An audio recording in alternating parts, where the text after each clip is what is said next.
नमस्कार, BTS channel के हिंदुस्तान भर से देखने वालों का बीटीएस चैनल में स्वागत है। आइए देखते हैं हमारे रिपोर्टर मुजाहिद खान की क्या रिपोर्ट है। आदाब नाजरीन, मैं मुजाहिद खान बीटीएस न्यूज़ से। आज हम लोग MIM मुशीराबाद के ऑफिस पर मौजूद हैं, जहां पर Sabiha Saifi sub inspector of Delhi police का बुरी तरीके से एक दर्दनाक तरीके से रेप हुआ और फिर मर्डर हुआ। उस सिलसिले में सरकार वहाँ की खामोश रही और इसी कई जगहों पर उसके लिए एहतजाज हुए, लेकिन सरकार के कान पे बिल्कुल भी जू नहीं रेंगी। पुलिस ने कोई माकूल कार्रवाई नहीं करी। इसी सिलसिले में आइए हम बात करते हैं तंजीम गौसो ख्वाजा रज़ा के सदर साहब से। आइए बात करते हैं हमारे BTS न्यूज़ चैनल में। आपका नाम बताइए फर्स्ट ऑफ ऑल। मेरा नाम मोहम्मद सोहेल रज़ा है जी। मैं प्रेसिडेंट गौसो ख्वाजा रज़ा हूँ और आप सबका और नाजरीन का मैं पहले तो खैर मकदम करता हूँ। अस्सलाम वालेकुम।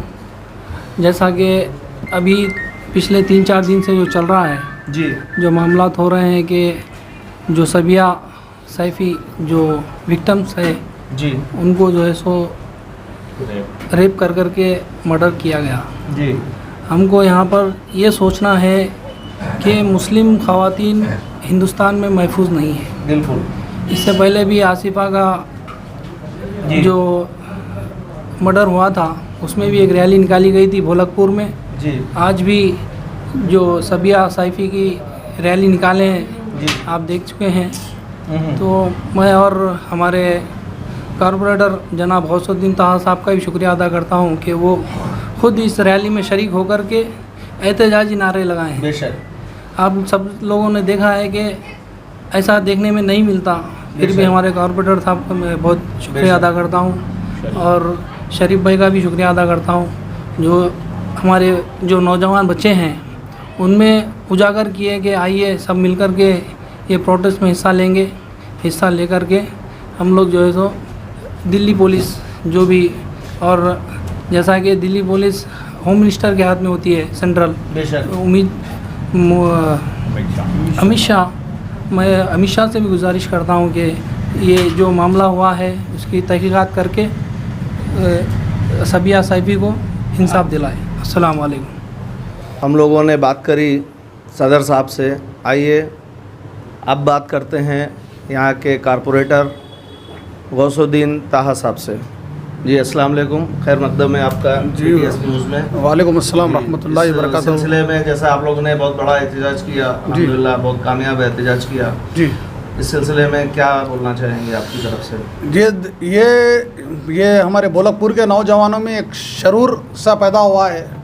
इससे पहले भी तेलंगाना में एक डॉक्टर का जो है ना ऐसा तेलंगाना में एक डॉक्टर का जो है ना ऐसा रेप करके उसको जलाया गया था। तेलंगाना पुलिस ने, तेलंगाना हुकूमत ने इमीडिएट उसके ऊपर एक्शन लेके 2 दिन में रिजल्ट दी थी। वो जालिमों को शूट कर मार दिया गया और 2 दिन में तेलंगाना गवर्नमेंट यहाँ से रिजल्ट दी। और मैं ये बताना चाहता हूँ कि दिल्ली हुकूमत, अरविंद केजरीवाल वहाँ के CM है, दिल्ली हुकूमत से ये बताना चाहता हूँ कि जो दिल्ली को जो है ना सुरक्षित रखने वाले सबिया सैफ़ा सब इंस्पेक्टर थे, उसके ऊपर जो है ना इतना जालिमों ने जो है ना इतनी बेरहमी से जो कत्ल किया। पहले तो रेप करते हैं, उसके ऊपर से जो है ना जालिमों ने कत्ल करते हैं। ये पुलिस भी, दिल्ली की पुलिस भी फिलौखत सुरक्षित नहीं है, यानी कि सेफ़ नहीं है दिल्ली की पुलिस। मैं वहाँ के सही बात है, वो दिल्ली पुलिस में थी, एक दिल्ली पुलिस की बच्ची का ये हाल है, तो फिर आम पब्लिक के लिए बारे में सोच सकते हैं कि क्या होगा। बिल्कुल आम पब्लिक, अब देखिए जब पुलिस के साथ ही ऐसा हो रहा है तो आम पब्लिक तो डर जाएंगे ना। जब पुलिस के साथ ही ऐसा जुल्म हो रहा है तो आम पब्लिक डर जाएंगी। जो बच्ची अपने अगर यहाँ पे अगर आप देखें तेलंगाना में तो वैसा नहीं होगा।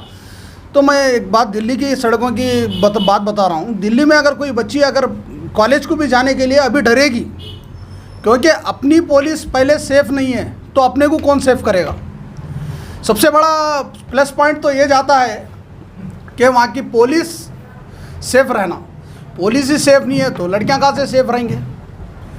इससे पहले भी जो है ना आसिफा को, छोटी बच्ची को जो है ना दिल्ली में ऐसा इतना बड़ा केस हुआ, जब भी कुछ एक्शन नहीं लिए।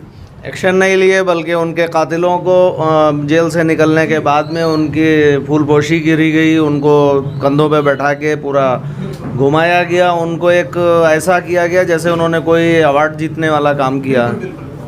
नहीं, अवार्ड जीतना उन लोगों के लिए अवार्ड जीतना है। वही उन लोगों के साथ में ऐसा सलूक किया उनकी रहनुमाई करने वाली पार्टी ने। हाँ, रहनुमाई करने वाली बड़ी, जैसे कि क्या है बोले तो रहनुमाई पार्टी करने तो एक्चुअली देखा जाए तो मुसलमानों के या अक़लियतों के या दलितों के बारे में बहुत सारी पार्टियां हैं बात करने के लिए, लेकिन सही मायनों में अभी वहाँ पर कोई भी खड़ा नहीं हो रहा सेंट्रल में, ख़ास तौर से नॉर्थ की पार्टियां। आप क्या कहना चाहेंगे उधर से?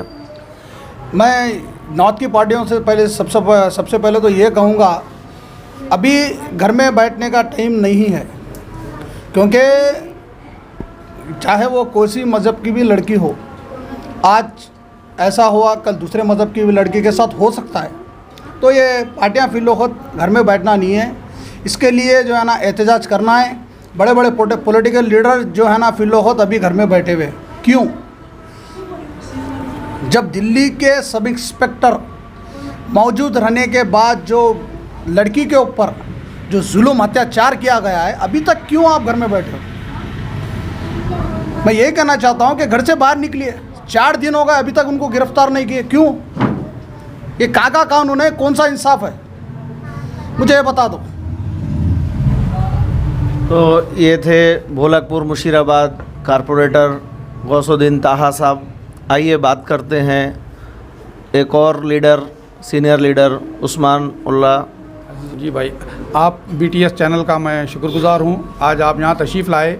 भोलकपुर के अंदर आवाम के अंदर ये बेचैनी थी कि एक मुसलमान ही नहीं बल्कि पहले इंसान है, वो एक लेडी है, एक खातून है। हमारी हुकूमतें औरतों के लिए 50% रिजर्वेशन दे रही हैं, ख़वातीन के हुकूक़ के लिए रात दिन जद्दोजहद का ऐलान कर रही हैं, नए नए क़वानीन बनाकर उनको प्रोटेक्शन दे रही हैं।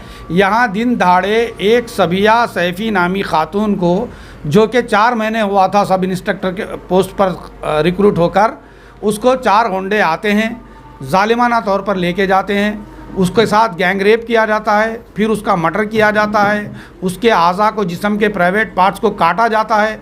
रिपोर्ट्स में बताया गया कि 100 से ज़्यादा उसके जिस्म पे ज़रबात हैं, गड़े हैं, इस कदर उसको काटा गया। ये तमाम चीज़ें हुई। आज हमारी मीडिया जो एक कुत्ते के मरने पर, एक बिल्ली के मरने पर, ह्यूमन राइट्स के, एक एनिमल प्रोटेक्शन के नाम पर इतना वावेला करती हैं, एक इंसान का कत्ल किया गया, अब क्यों खामोश है? आज वो डिबेट्स करने वाले कहाँ हैं? मैं उन रिपब्लिक टीवी के चैनलों से, तमाम चैनलों के बड़े बड़े एंकर से जो चीखते चिल्लाते हैं रात 9 बजते के साथ ही, बाज़ दफ़ा तो मामूली बातों के ऊपर भी वावेला खड़ा कर देते हैं, आज वो कहाँ बैठे हैं? उन्हें ये कत्ल क्यों नज़र नहीं आ रहा? असल अहम बात यह है, क्यों इंसाफ का गला घोटा जा रहा है? जबकि दिल्ली हमारा कैपिटल है और उसके बीचों बीच संगम विहार इलाके का नाम है, और एक पुलिस इंस्पेक्टर है, कोई आम लड़की नहीं है। आम लड़की के साथ होता तो फिर भी बात अलग होती। ये पुलिस जो हमारे अमन व अमान को कायम रखती है, लॉ एंड ऑर्डर की ज़िम्मेदार है। अगर पुलिस के साथ ऐसा हो तो दूसरी हमारी पुलिस में काम करने वाली हमारी हिंदू मुस्लिम सिख ईसाई बहनें क्या करेंगी? आज उनकी सिक्योरिटी का मसला है।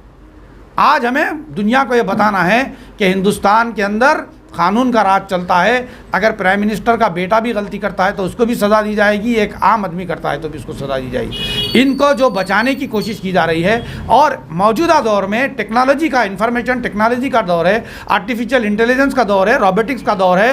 किसी कातिल को पकड़ना कोई बड़ी बात नहीं है। आपके पास GRPS सिस्टम है, सिम सिस्टम है, सैटेलाइट सिस्टम है, आपके पास जो है CCTV कैमरा सिस्टम है, बेहिसाब आलात ऐसे मौजूद हैं जो इंसान की हर हरकत को आप पकड़ सकते हैं। फिर 27 तारीख से लेकर आज 5 सितंबर है, 9 दिन गुजर चुके हैं, अब तक वो गिरफ्तार क्यों नहीं? जबकि आपको डाला गया कि 4 लोग हैं। फिर दूसरी बात यह है कि जब मीडिया के लोग इतना वावेला मचाते हैं तमाम चीज़ों के ऊपर, बहुत अच्छी बात है, डिबेट करना चाहिए, इस पर डिबेट क्यों नहीं किया जा रहा है? वो ह्यूमन राइट्स वाले, हुकूक इंसानी का तहफ़्फ़ुज़ करने वाले आज तक खामोश क्यों हैं? यहाँ इनकी मानाख़ैज़ खामोशी नज़र आ रही है। महिला आयोग खामोश है, महिला आयोग की कोई रिस्पॉन्सिबिलिटी नहीं निभाई उन्होंने। एक बिग बॉस का कॉन्टेस्टेंट 40 साल मरता है तो पूरे चैनलों के ऊपर सिर्फ उसी की फ़ोटो बताई जा रही है।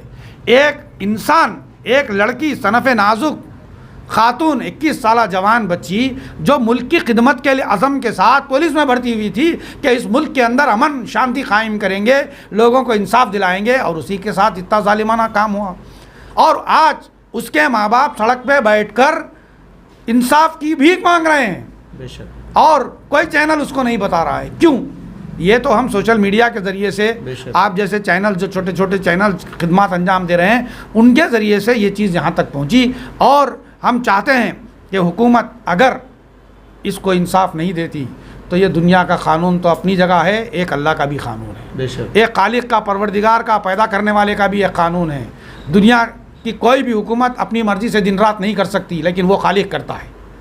जालिम को अगर तुम सज़ा नहीं देते तो अल्लाह की सज़ा तो बराबर आएगी, ये हमारा ईमान है। बेशक। और मकाफ़ात अमल का एक कानून है, इंसान जैसा करता है।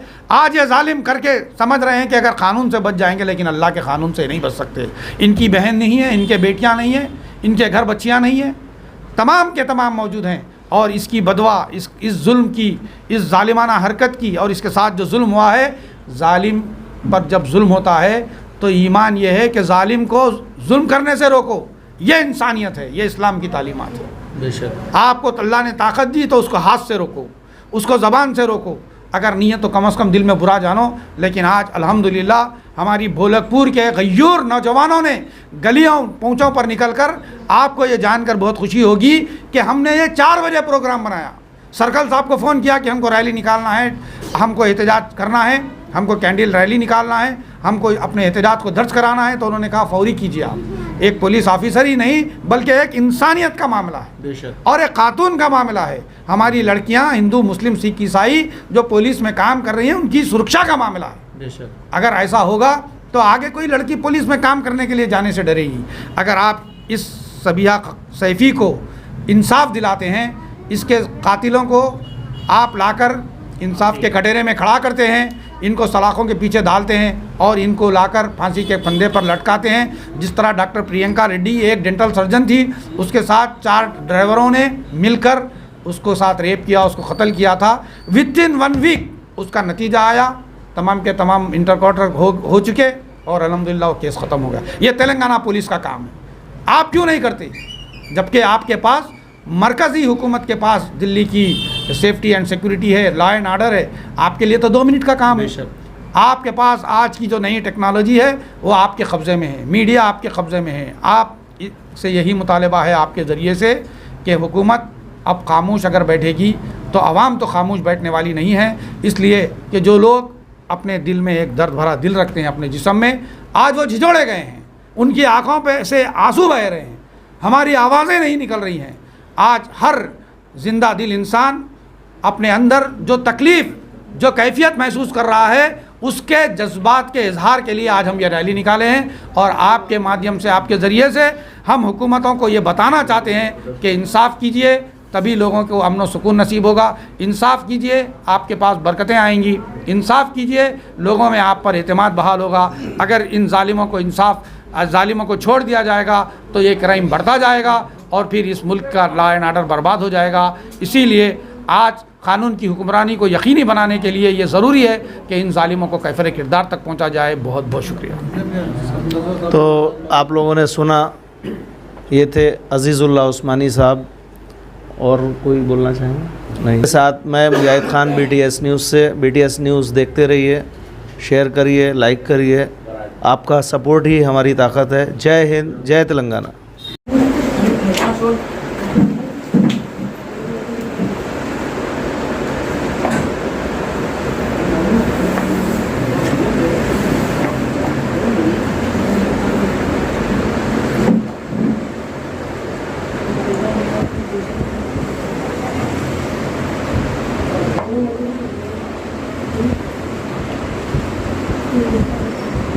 Video,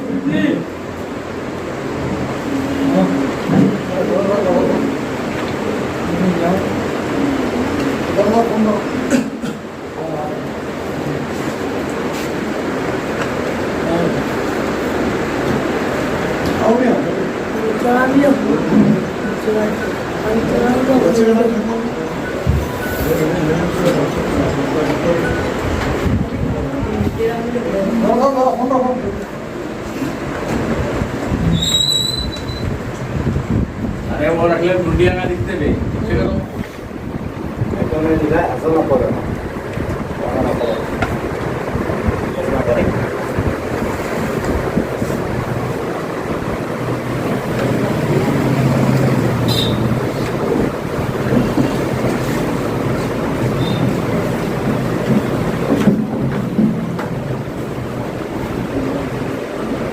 हरकतों पर खामोश तमाशाई बनकर बैठोगे? इक़्तिदार के मालिकों, सुन लो, एक जालिम की उन्होंने एक मासूम लड़की को काट कर टुकड़े टुकड़े कर दिए, उसके साथ गैंग रेप किया, उस पर 100 से ज्यादा जालिमाना वार किए, उसके जिस्म को ठंडी ठंडी कर दिया। इसके बावजूद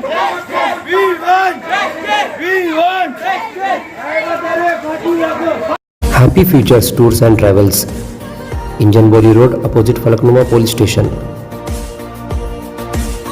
Services: air ticketing, railway bookings, bus bookings, cars bookings,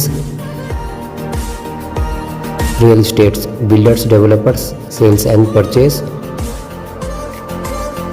print and electronic media services. For details, contact Farhan Ali Khan 8106786291.